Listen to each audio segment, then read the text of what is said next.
Good evening, everybody, and welcome to this evening's virtual update. I'm going to go ahead and just point a few things out about our meeting room here this evening. On the right side of your screen, you should see a Q&A option. Please do, throughout the evening, put in your questions into that box. You may have already had the opportunity. If you haven't already, it may, when you go to put in a question, it may ask you for your name versus submitting questions anonymously. Although you can submit anonymously, if you include your name, we will make sure that even if we don't get to your question during this evening's presentation, that we will be able to get back to you in the next few days and make sure that all of your questions are answered. So we do ask and encourage you to include your name when asking questions so that we can follow up with you as needed. But we will try and get to all the questions possible during the presentation. I know many of you submitted questions before we got started. So with that, I am going to pass us off to Grand President Tricia Smith to kick us off for the evening. Great. Thanks, Jeremy. Welcome, everyone. Thank you for taking the time to join us tonight, and thank you for your service to Delta Sigma Pi. We have a variety of members and leaders on the call, including chapter leaders, advisors, district directors, and others in roles on the national leadership team. And we wanted to take an opportunity to help answer questions that you have around planning for the fall, and also follow up from our town hall in July. We scheduled this update to provide you with information on changes to CMP and ritual for the next year and assist with your planning around pledging, recruitment, events, and how volunteers and staff are here to support you. So I'd like to introduce others who are here with me this morning in presenting. You already heard from Jeremy Venn, Chief Operations Officer. Also presenting tonight is Tyler Havens, Associate Director of Chapter Services, and Chelsea Fix, Educational Leadership Consultants for Delta Sigma Pi. So let's get started with some recent fraternity updates for you.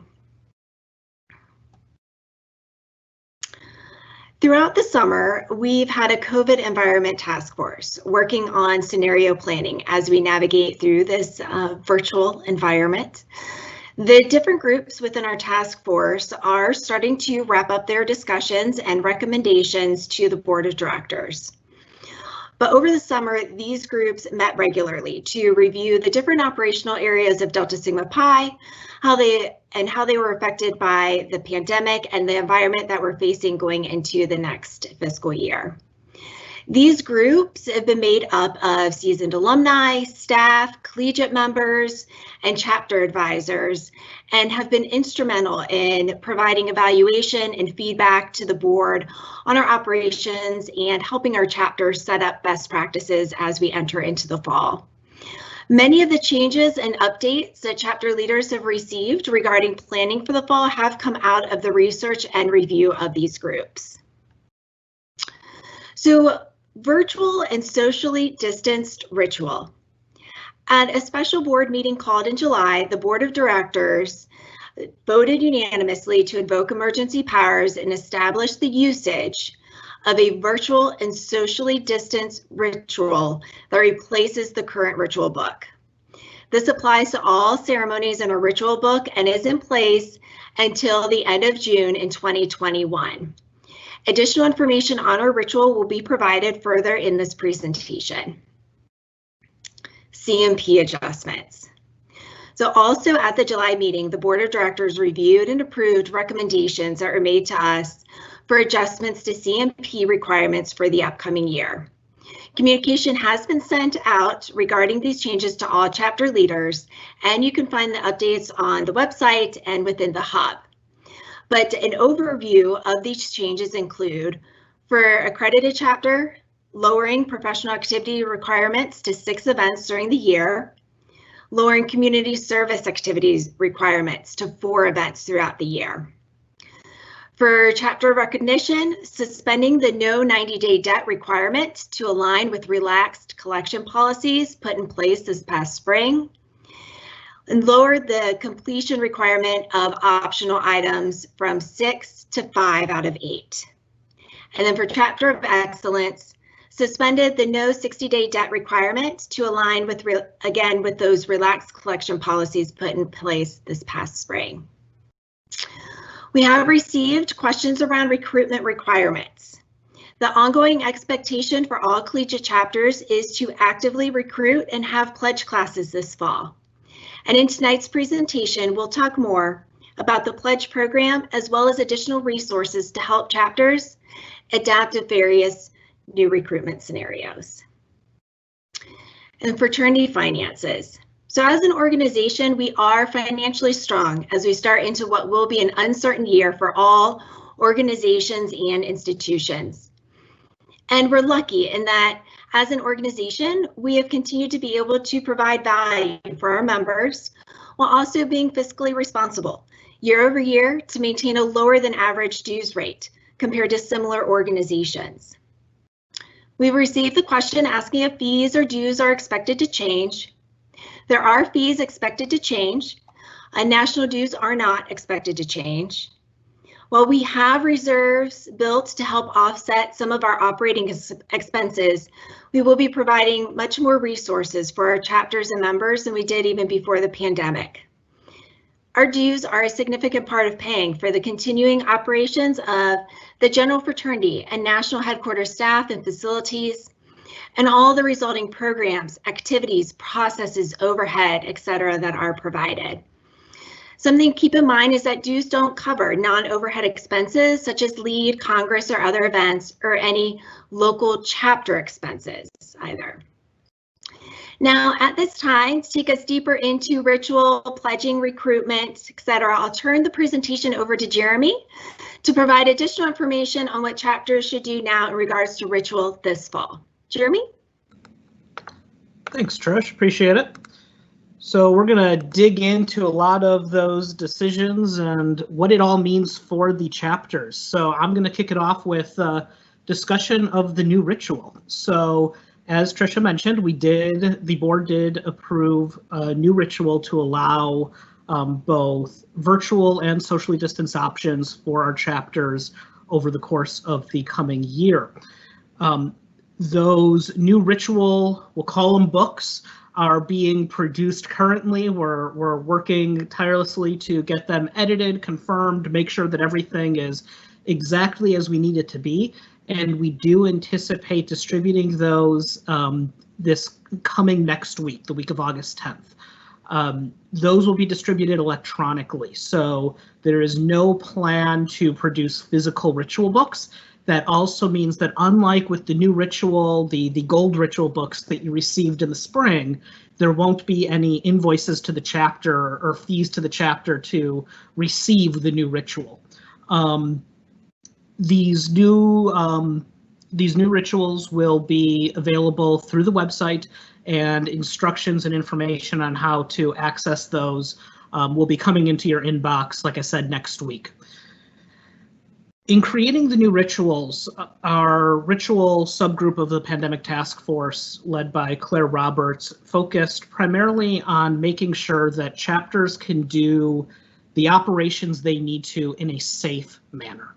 Safety is 100% what is in mind as we're going through. Now, that being said, none of the changes take away from what is ritual and what we know and love about the ritual. The mechanism for delivery may change, but most of the actual spoken words have not changed. With the two versions of ritual, you have the choice as a chapter to choose the right ritual for the right situation. And that does not need to be done in a way that is universal for the full semester, let alone the full year. So a chapter may choose to do a virtual initiation even though they're doing socially distanced chapter meetings, or vice versa.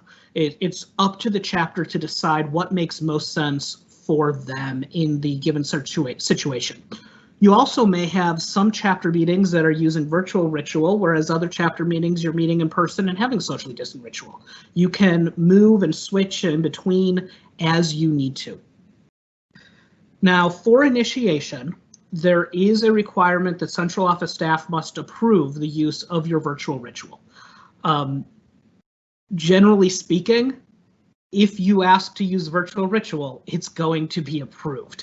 The approvement requirement is more of a logistical need. We need to know whether we're shipping a chapter regalia trunks. We need to know how you're initiating your members so that we can track that and keep that moving throughout the year. Which leads us to, what does the virtual ritual look like? Well, there's certain things that are obvious. Right? You will not be marching in when virtual. You will not be standing and sitting. But most of the speaking parts of the ritual are the same. A big change for the virtual ritual, as well as the socially distanced ritual, is use of regalia. So for a virtual ritual, you will not use regalia. We will not send you a ritual trunk. You, as states in the ritual book, will still be expected to dress in a professional manner, but we will be suspending the use of regalia for those initiations. There will be digital images provided to assist and reference during the initiation ceremony when you're doing a virtual ritual. For the socially distanced ritual, you will have much of the regalia, but the regalia robes will not be included in the ritual for safety and health reasons. As we go through the various initiations, and Tyler Havens is going to talk a little bit more about this in a bit, through the various ceremonies, there may be times where it's not as cookie cutter the same for every chapter every time.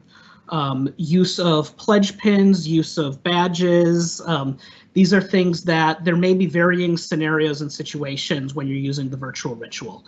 So one other aspect of the virtual initiation is allowing for flexibility to adapt to some of those different timings and different logistical challenges that may come into play with the virtual ritual.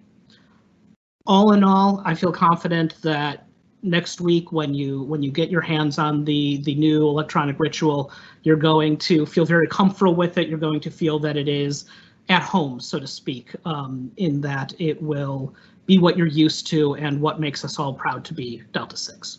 So now that we know we can use ritual and can have ritual, I'm going to pass the mic over to Tyler Havens, who's going to talk a little bit about what the pledging process looks like in this new environment. Great, thanks so much, Jeremy. As you can see on your screen, we do have some ritual webinars that are in process to help you all out in understanding virtual and social distanced ceremonies. Registration for those will be coming soon. These are tentative dates, so be on the lookout in your email for these ritual webinars. So let's talk a little bit about the Pledge Education program, and we're very excited to roll out the fraternity's new Pledge Education program. As we've noted previously, this new program will be an interactive experience combining online education with complementary in-person instruction, discussion, and activities to apply information and concepts. The program in its entirety, is now available. The Pledge Education Guide, which VPPEs will use to facilitate each Pledge Education meeting, can be found on the Pledge Education Resources page on dsp.org. Additionally, the online modules are currently available to be viewed by all collegiate members. These can also be accessed by navigating to the Pledge Education Resources page. We recommend reviewing those now to be thinking about the program and how it may need to be adapted should the need to conduct it remotely arise. Many of the activities incorporated in the new Pledge Education program can easily be adapted for an online experience. In the coming weeks, supplemental information will be available providing ways chapters can adapt these activities. Quizzes are delivered at the end of each online module, and the comprehensive exam is also digital. VPPEs will have access to review the progress of the pledges remotely. It's important that the chapter VPPE review the dates and times in their approved Pledge Education program. Pledges will have access to each module based on the date and time listed in the approved program. For example, if your second pledge education meeting is scheduled for August 10th at 8 p.m., that's when module 2 will be available for pledges to view. Pledges will have access to any previous modules that had been made available. So in this instance, when pledges log in following their second pledge education meeting, they will see both module 1, which they should have previously completed, and module 2, which would have been assigned to them at this meeting. And talking about distribution of materials, chapters will ultimately be responsible for the distribution of required or recommended materials. This may mean distributing them in a socially distant way if pledges are within your campus community, or sending them directly to a pledge who may be studying remotely. Pledges will be required to have a physical copy of the Crown and Delta and a badge. Pledge pins are not required for the pledging ceremony this year. If chapters have access to them and are willing to safely and appropriately make them available to pledges, you are welcome to do so. Remember, per new CMP requirements, copies of the Crown and Delta must be ordered prior to the first pledge education meeting and expected to be available for pledges to utilize them during the first meeting. As you heard earlier, the ritual book is being written in a way so that regardless of if pledges have access to badges at the time of the ceremony, instructions will be available for how to proceed. And with that, I think I'm tossing it over to Chelsea to talk a little bit about some recruitment and other things. So Chelsea, take it away. Thank you so much, Tyler. Starting this Sunday, August 9th at 6 o'clock p.m. Eastern Time, the Chapter Services team will cover recruitment strategies that will be beneficial in all operating formats. Participants will also have the opportunity to connect and share with officers of similar chapter sizes. To ensure breakout rooms are small enough for good conversation, registration is required, and each session will be limited to 85 participants. You can register on the Delta Sigma Pi website now. Every chapter will be expected to recruit this term and conduct a pledge education program, even if their university is operating remotely. This will allow for chapter growth, even if just 1 or 2 members are recruited. It will also give the chapter experience in utilizing new recruitment techniques in the event you may be virtual again for the spring term. Many of the techniques you developed in this format can still be used when everyone is back on campus. The Best Practices Guide to Recruitment during COVID-19 covers various events, promotion, and other helpful ideas for navigating through these difficult times. You can find this guide on dsp.org on the COVID-19 resources page. In addition to this resource, contact your chapter advisor, dean's office, or student activities for additional recruiting resources. They'll be able to direct you to virtual tabling and other virtual opportunities to connect with students on your campus. Both virtual and socially distanced ceremonies are covered in the new ritual book. Chapters are unable to use the gold ritual books this year only because the Board of Directors approved virtual and socially distant ritual books through June 30th, 2021. So don't get rid of the gold books, they just won't be used this year. Recruitment is a year-round process. At the start of the term, have each member write down 2 names of individuals who might be good brothers. If the same name continues to show up, that's probably someone the chapter should reach out to. Follow up on these with communications of personalized emails. An email means so much more when they know it's coming directly from you. Another thing the chapter could plan is an open virtual professional event. This would bring in potential recruits and allow them to learn more about the professional side, ultimately creating valuable connections. Have a registration process for this event to collect email addresses and follow up with attendees. Find out what they enjoyed about the program. Invite them to future programs and/or chapter meetings, and have a conversation about being a member of Delta Sigma Pi. Small groups could be formed through these conversations. Small groups of potential pledges and members. While following institutional and local guidelines, they could meet up for grab-and-go meals. Encourage these interactions prior, during, and post-recruitment. Throughout the pledge education program, each pledge will be evaluated individually by the Vice President of Pledge Education through their interactions in the pledge education meetings, and subsequently by the chapter during chapter meetings and events. One thing you can do right now for recruitment is to make sure your chapter website and social media and the university's website are all updated with correct information, and that links provided by the institution are not broken. Information from more than 2 years ago could turn away potential recruits. So the university's website is the first place that most students taking virtual tours will look. I'm going to throw it back to Tyler now.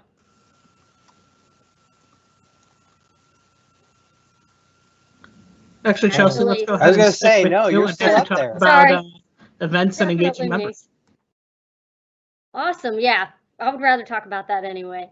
So having virtual events allows members more flexibility to attend. So don't be afraid to have a professional or community service event online. The chapter will not be expected to specifically hold events in person or virtually.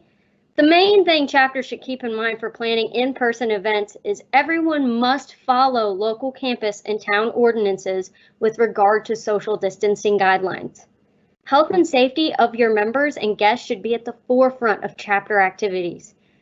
For professional events, consider asking your dean of the College of Business, as they may be able to help find someone, or they may be able to present themselves, give a virtual presentation to your chapter, and they wouldn't usually be able to attend in person. If your activities differ from what you submitted in your strategic plan, that's okay. Strategic plans are meant to be a resource for chapters to generate ideas for the upcoming term. One community service idea that your chapter could potentially put on is sending cards or e-cards to children's hospitals, veterans, or emergency service personnel. This is something everyone can share ideas about and can do on their own time. If the university and local and state guidelines permit social distance events, the chapter members who are within the campus community could also spend time beautifying their campus or cleaning up local trails. Additional ideas are available in the Best Practices Guide to Recruitment during COVID-19.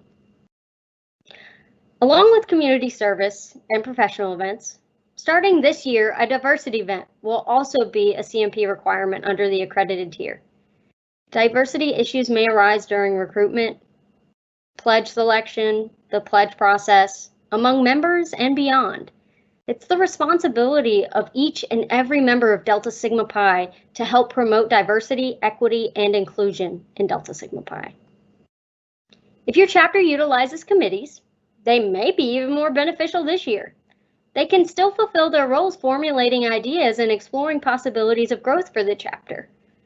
Evaluate if a committee should be on hiatus. For example, if your chapter has a huge field day every day with tons of people invited, if current events might impede a large event that your chapter typically has a committee to plan, does that committee need to operate this year, or should their focus be on potential for the event to be executed next term? There is no simple opt-out for brothers who don't want to be involved with the chapter. But chapters should work with brothers who are struggling to attend. To engage members, the chapter may want to include adding virtual games to their meetings. For example, during the meeting, there could be a Kahoot game mentioning something from the agenda. Scheduling small virtual social events may also be helpful for keeping members connected. Members who have indicated they will not be returning to the institution in the fall should be marked as temporarily not enrolled through the members module of the hub. This removes them from the chapter's roster. If brothers wish to invite these members to meetings, it should be limited. With all of the hardships COVID-19 has presented, be flexible. Take the time to learn about each individual brother's situation and develop something that works best for the individuals and the chapter. There doesn't need to be an individualized plan for each individual brother, and any attendance plan isn't going to work perfectly. We're all facing varying obstacles right now. Okay, now I'm going to pass it to Tyler. Great, thanks so much, Chelsea. We recognize the pandemic has impacted individuals and chapters and their situations in a variety of ways. It's important to start gathering information about the plans of your members now. What are their plans for how they will be studying? In person, living on campus, living off campus and attending hybridly, or planning on being entirely remote for the full term? Knowing who and how members will be participating will be important for your budgeting process. When you have an idea of those plans, you can better anticipate some of your expenditures and revenues. When thinking about the cost to your chapter, analyze the needs versus the wants for your local dues. If a chapter traditionally hosts that large in-person event during the fall term, there's a good chance that event won't happen as it has in the past. So do all the costs for that event need to be included in your budgeting process and dues collection for this term? Maybe not. As you learn about the plans of your members, consider if you need to tier your local dues structure. Chapters with students participating in a variety of ways, again, in person, remotely, asynchronously, may need to be accommodating when thinking about attendance and dues. If a particular situation does not allow for a member to attend meetings and events regularly, such as an international student where a chapter meeting may be in the middle of the night for them, chapters may want to have a lower tiered local dues for that brother not being able to fully enjoy the privileges of their membership. Should members be taking a leave of absence from classes and not enrolled for the term, chapters can submit, as Chelsea said, an updated membership status form listing those students as temporarily not enrolled. The chapter will not be invoiced dues for those students. Students who may be wanting to take a step back from the chapter due to an extreme circumstance can apply for inactive status. The process and forms are available on dsp.org. Please know, inactive status is not automatically granted and must be approved. Chapters should not fabricate statuses such as study abroad or internship for members due to their situations. Chapters should work with those members to accommodate appropriate attendance and local dues requirements for their situations so they can maintain an active role within the chapter. While some chapters may have their typical fundraising opportunities disrupted, fundraising can still be done. Review your local campus and town ordinance for any regular fundraisers that may still be able to be conducted appropriately and safely. Many chapters utilize profit share opportunities with restaurants and companies. While restaurants may not yield typical results, online fundraisers for goods may be more profitable with more online shopping than ever before. Online trivia, bingo, or other games may be options through registration fees. Don't forget to consider using Member Plan as a secure payment option for members paying dues and participants in online fundraisers. Also, don't forget about the Chapter Leadership Fund. This is a way for anyone, family, friends, and alumni to donate to the chapter in a tax-deductible way through the Delta Sigma Pi Leadership Foundation. Donations made to the chapter's CLF can be used towards expenses for national events. Building up the CLF can allow for the reallocation of monies in a chapter's budget for other line items. And a last thought in raising funds is corporate sponsorships. Opportunities may be available for chapters to find local businesses to support them. Identify what you have to offer corporate sponsors, such as an ad in your chapter webpage, shout out on social media, space on a virtual background, a few minutes before a professional event, or an open professional event. Review how does the purpose of Delta Sig align with the purpose of the business and identify why it is a good partnership beyond the benefits for that business to invest in. There are resources for seeking out and developing corporate partnership in the fundraising resources section of dsp.org. And I'm going to throw it back one more time to Chelsea. Thank you so much, Tyler. As I mentioned previously, Recruitment Readiness webinars start this Sunday. There are multiple opportunities to attend. Visit dsp.org for dates and registration information. In addition to these webinars, we will also be offering more personal consultation calls to all chapters. These calls are centered around chapter concerns and questions for the upcoming year. We'll discuss recruitment strategies based on your campus situation, budgeting and finance information, along with other topics you want us to cover. Chapter presidents, with CCs to the entire executive committee and district director, will be receiving an email to schedule a call. If you haven't already, we are flexible with our scheduling if the suggested dates do not align with the schedules of your executive committee. Suggest something that works and we'll do our best to accommodate. Evenings and weekends are also available. Feel free to email consultants at dsp.org with any questions. Once our calls wrap up, we're back on the virtual road to visit chapters again. Our visits will cover the same topics as we covered previously, but now we can also discover the virtual aspects of chapter operations. We expect to begin our virtual travels mid-September to select chapters. If there are chapters interested in a full consultation with one-on-one meetings with each officer, please reach out to consultants at dsp.org. Finally, as consultants, we want you to know that our jobs don't end with these live events, retreats, webinars, and consultant visits.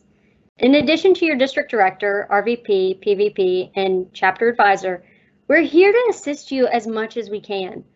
We are always proud to serve you and look forward to your calls, texts, and emails. Please, if you ever need something, don't hesitate to contact us. And now I'm throwing it off. Thanks, Chelsea. I'll take it back over from here. We have been facing much uncertainty the past few months. Yet, while times have been tough, it has been inspiring to see so many brothers gathering virtually around the world and working together to help each other, the community around them, and our fraternity. As individuals and chapters, we sometimes forget that we're part of something so much larger than ourselves. But if there is one certainty in today's uncertain world, it is that we are not in this alone, and the Delta Sig is for life. When we reach out and work together, we're able to help each brother, each chapter to grow and strengthen. For our chapter members, you have a team of volunteers and staff here to support you. We are here to help. We want to help. While we continue to compile and share resources and ideas, there is no blueprint for success in an uncharted environment.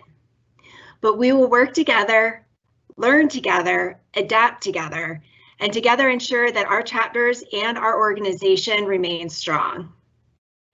There's been a lot of change the past few months, not just within Delta Sigma Pi, but across all aspects of life.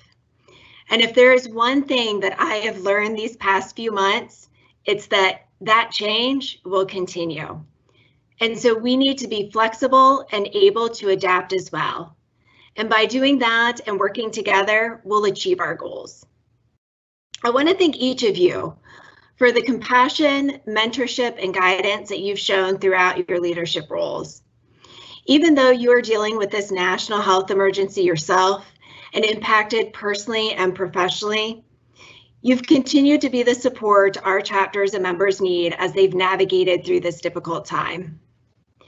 Thank you for your hard work and resilience these past few months, and for setting the example of our members and future members. It is always in the face of a challenge that Delta Sigs rise together to support others and those around us. Thank you for all that you do, for being a pillar of that philosophy, for being a Delta Sig. As we wrap up here tonight, I'm going to pass things back over to Jeremy so we can try and provide answers to the questions you've been submitting throughout the evening. While we likely won't get to everything tonight, if you've included your name when asking the question, we will make sure to follow up in the coming days. So please continue to ask questions, not just tonight, but as we continue through the coming school year. Whether asking staff, your district director, regional vice president, or directly contacting a board member, we want to help you navigate through your role and want to hear your great ideas too. Great, thank you, Tricia. So we have a lot of questions that have been being submitted throughout the presentation this evening. Heather has thankfully been answering many through the chat, but we're going to go ahead and tackle a lot here for everybody to be able to hear and enjoy. So we're going to kick off our first question. I'm gonna ask Tyler to help us out with this one. Can you talk a little bit about the difference between a temporary non-enrolled status compared to inactive status? Sure. The primary difference between a temporary not enrolled status and an inactive status is that for a student that is actually not enrolled in any classes, they would be temporarily not enrolled, and that's how you can classify that student. For a student that is enrolled in classes, but due to extreme circumstances is looking for an opportunity to take that step back for a semester, they can complete the forms on dsp.org to apply for inactive status, and then it goes through. First of all, they must be in good standing at the time of applying for inactive status to be eligible. There are additional eligibility requirements that are on the form, and it goes first through the chapter and then will go up the volunteer leadership chain for approval. Great, thank you, Tyler. I'm going to go ahead and take this next question. There was a question about hybrid initiations where some people may be in person, whereas others may be virtual. So there are the two versions of ritual. One is the socially distanced and therefore in person. One is the virtual, which means not in person. We are not allowing for mixed. So either you have a virtual initiation or an in-person socially distanced initiation. We're staying away from the hybrid model where you may have some people in person and some people virtual. At a certain point, we just have to build in the guide rails, and from a safety standpoint and a consistency standpoint, the committee felt that that was the best approach to take. For the next question, I'm going to go back to Tyler. There was a question, can you explain with the new pledge program the time requirements for pledges and how that may be tracked or affected by the potential virtual nature? Sure. Little is changing with that other than where they are located. It is still the responsibility of the pledge educator to make sure that pledges do not exceed 6 hours of organized fraternity activity, which would include professional events, their pledge education meeting, the chapter meetings that they would be a part of, or other mandatory events of all of the brothers of the chapter. If there are things that are not mandatory for all brothers, pledges should not be expected to be there either if other brothers are not required to be there. So again, remember that 6 hours is a maximum. It is not a minimum or an expectation. If pledges have only 4 hours of activity in that week, that's okay. Don't have to push the limits, and probably better not to, because everybody is kind of learning as we go and wants to acclimate to whatever their environment is going to be. Great, thanks, Tyler. I'm going to ask Chelsea to answer this next one. There's been a couple of questions about what to do if a chapter member just doesn't want to participate given the changes to the environment. Do you have any advice for chapters in that situation?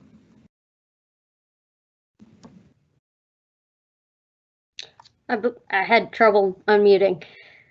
My advice for chapters in that situation is, like I said earlier, definitely identify, the needs of your members and make sure that you're having conversations with them about their attendance, and if they genuinely are struggling to attend, have those conversations and just make sure that you're informed and how everything is going, because during these times we really don't know what individuals are going through. So just keep that in mind.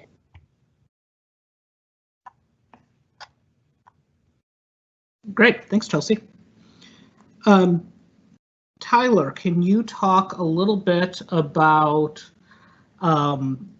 how we're handling those who were initiated this past spring? And I will start with a clarifying point. There's been a number of questions using different terminology for our initiates from the spring. Per board direction and decision, those that were in the pledge class during the onset of the pandemic, who were auto-initiated or initiated in a non-traditional ceremony, they are fully initiated and fully considered brothers. However, what Tyler's hopefully going to be able to share with us here is a little bit about how we can provide those individuals the opportunity to experience our ritual, which may have not been possible before the end of the spring. Sure, thanks, Jeremy. Couple of different options for chapters. The first and the fastest and the easiest would be conducting a virtual ritual right out of the gate. first week of classes, potentially even if you can get everybody together before you even get to campus. Perform that virtual ritual when you have that available. Get a feel for the virtual, it'll give you a chance to get a feel for the virtual ritual.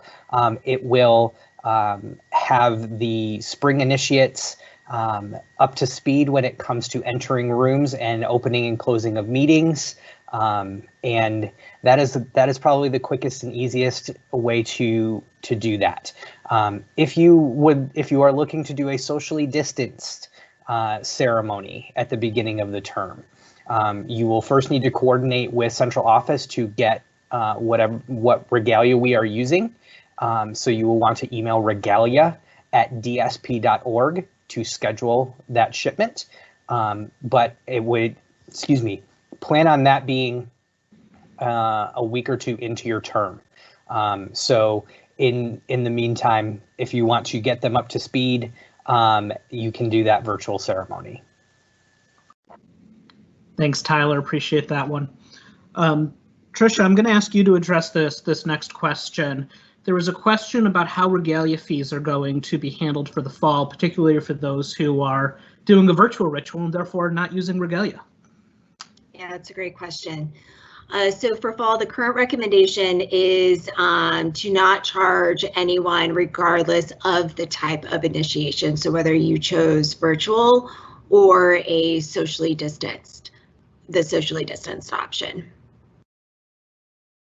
Great, thanks, Trish. Mm-hmm. Tyler, there's a follow-up question here to your question about initiates from the spring. Once they're in, once they've experienced the ritual, they're already in. But once they experience the ritual and as they're going, they obviously had a different experience this last semester than everybody else. Can you share a few tips for how to make sure that they're integrating in fully and getting that wonderful experience that most chapters have post-initiation? Indoctrinating into culture, I think is what we're kind of looking at as well. So I think that there's a couple of pieces that chapters can prepare for. There can be kind of a post-initiation walkthrough of what they may have experienced. That should be part of the ceremony as well. In terms of getting ready for chapter meetings shortly after that, or at your first couple of chapter meetings, be descript in how your chapter meeting is run, in what order, how do you use any parliamentary procedure, what are some of the positive and appropriate traditions of your chapter that you utilize, what outside of a chapter meeting would somebody just not understand, and explain that to them, as far as the opening and closing of the meetings, or how you call roll. There may be some individual cultural pieces to your chapter that if somebody is using their initiation number as a roll call, the new initiates may not pick up on that right away.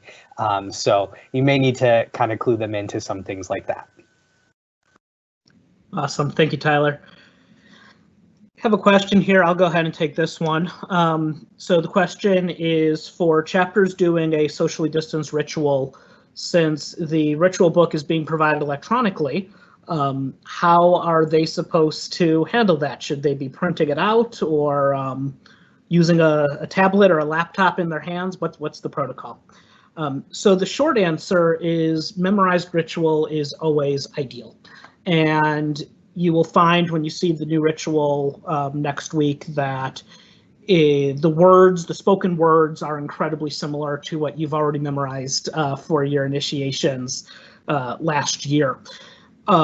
That being said, we do understand that not all chapters memorize, or not all individuals are able to memorize for one reason or another. So at that point, the key important piece is making sure that you're putting on the best initiation possible, the most clean and smooth initiation that you can using our rituals. So what I would recommend is any variety of options depending on the individual situation and what role.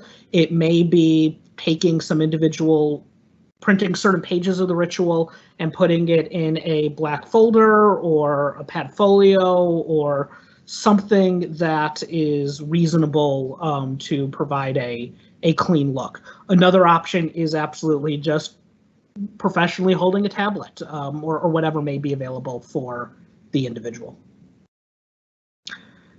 All right. The next question that we have here is related to professional events. And I think Chelsea hit on this a little bit, but I'm going to ask her to talk a little bit more. Can you give advice for especially a chapter that maybe doesn't have a lot of alumni, or maybe is in an area where they don't have good alumni connections, on how to find professional speakers to do a virtual event? Yeah, definitely. So one thing that you can do is you can talk to the dean of the College of Business, see if they know anyone. Another thing that you can do is talk to your district director. Maybe they potentially know someone that you can get in contact with to host a professional event. You can also contact your RVP. Of course, local leadership is always a way to go. Your chapter advisor as well. Your chapter advisor may know someone in the local community. Also, your career services department at your school. They are a great resource. They have lots of different things for resume writing and networking and things like that. So they're another wonderful resource. And if you talk to your student activities department, they may also know of other people in the community as well. Great, thanks, Chelsea. Tyler, I think this is a quick, easy one, but can you help with some advice for a situation where maybe most of the chapter is in person on campus, but there's one or two officers who are still operating virtually? Yeah, sure. That's a great question. You can probably take a page out of your institution's book. Depending on where those members are, you can most likely synchronize your chapter meeting, with the exception of ritualistic opening and closing, or if they are at a point where your chapter meeting is in the middle of the night due to being in a different time zone, another country, so potentially even a different day. You can do it asynchronously, can alter some different opportunities for voting and keep a voting piece open a little bit longer than you typically would, to allow for those people to vote in chapter activity if they are fully engaged. Another piece to that puzzle is we always recommend, whether you are in person or you are operating virtually, have your agenda put together ahead of time, maybe a day or two in advance for your chapter meeting, so that you can send it out to your chapter members. If there are any questions on any of the agenda items, members can send those questions in ahead of time, and the chapter leaders can be prepared. And if you're operating asynchronously as well, that would be a benefit for those members. Thanks, Tyler. Tricia, I'm going to ask you to take this one. There's a question about the chapter leadership funds, and since they're only available right now for use for national events, can you talk from the foundation side just on the continued value and potential future opportunities? Yeah, it's a great question, and it's one that the Leadership Foundation is considering and looking at as well. There'll be more information forthcoming around, chapter leadership funds, but that change would be a decision based on the Leadership Foundation, since the funds are run through them. Excellent. Thanks, Trish. Tyler, on the pledge program, there's some concerns expressed by this questioner about the cost of pledging and the potential deterrence to someone, especially in this environment.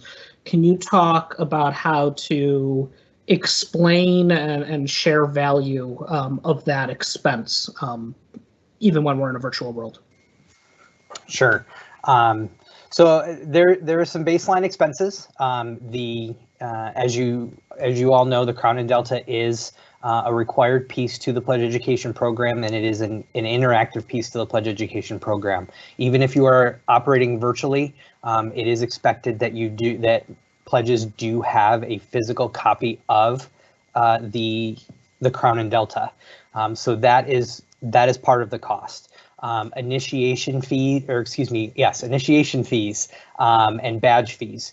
Those are national costs as well. Those go towards the badge lease and the processing of their initiation with central office staff, as well as additional materials that come with initiation, so membership cards, certificates, things of that nature.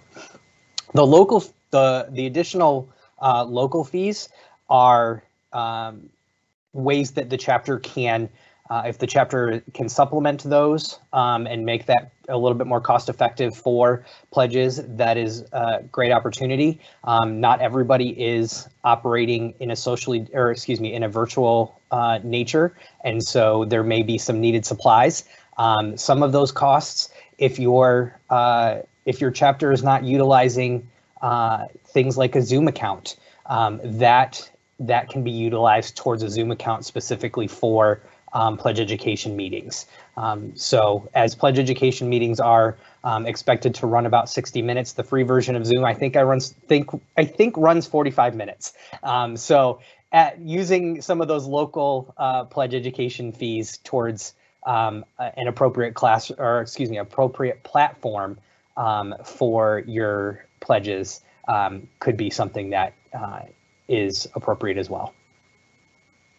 Great. We're going to go ahead. I think we've got 2 more questions here that we're going to hit, and then we're going to call it a night. But like we said at the beginning, if you include your name on your question, even if we haven't gotten to it yet, we'll make sure to send you an email within the next few days. One other big thing, not addressing a specific question, but just a big neon sign that I'd put up if I had thought about it in advance, but really want to encourage you all to visit the resources at dsp.org. Most, if not all, of the officer pages, dsp.org/whatever officer position, have resources that are not only everlasting for always, but specifically for these times, including the new officer modules that have just gone live this week.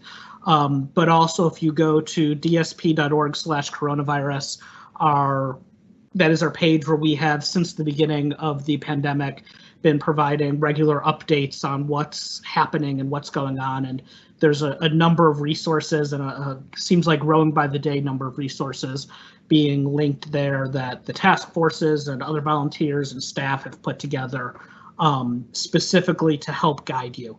I know many chapter officers, they're concerned, they feel like they're flying without a net here, but trust me when I say we have the resources, we have the support, and we want to help you out. So please do ask the questions, as Trish said earlier.